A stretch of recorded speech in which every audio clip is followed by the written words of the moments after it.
আচ্ছা, রুগীরা কেন সত্য লুকায় আমি আসলে জানি না। মার বয়স 18 বছর এবং এটি তার প্রথম বাচ্চা। 27 সপ্তাহ চলছে।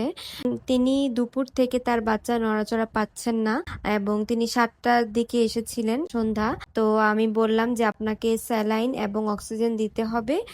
তার 20 মিনিট পর আমি আপনাকে একটি আলট্রা করে দেখব। তো আমাকে বলছে যে আগেরবারও আমার সেম সমস্যা হয়েছে, তখন আমার শুধু অক্সিজেন দিয়ে কাজ হয়ে গিয়েছে।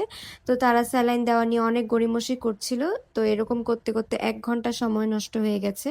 তারা স্যালাইন তখনও দেয়নি, পর কিছুক্ষণ অক্সিজেন দিয়েছে 1 ঘন্টার মতো। তারপর আসলাম আলট্রা করতে। আলট্রাতে দেখতেছি ফিটাল হার্ট রেট 312।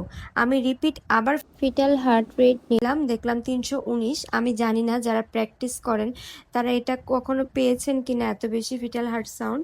আর তারপর আমি পেশেন্টটাকে রেফার করে দেই এবং তখন জানতে পারলাম যে এই পেশেন্টটা নাকি বাবা অ্যাক্সিডেন্ট করেছিল এবং সে নাকি মাথা ঘুরিয়ে পড়ে গিয়েছিল এবং পেটেও আঘাত পেয়েছিল। শুরুতেই তাকে আমি ড্রপলার দিয়ে দেখেছিলাম এবং সেখানে আমি ফিটাল ডিস্ট্রেস পাচ্ছিলাম।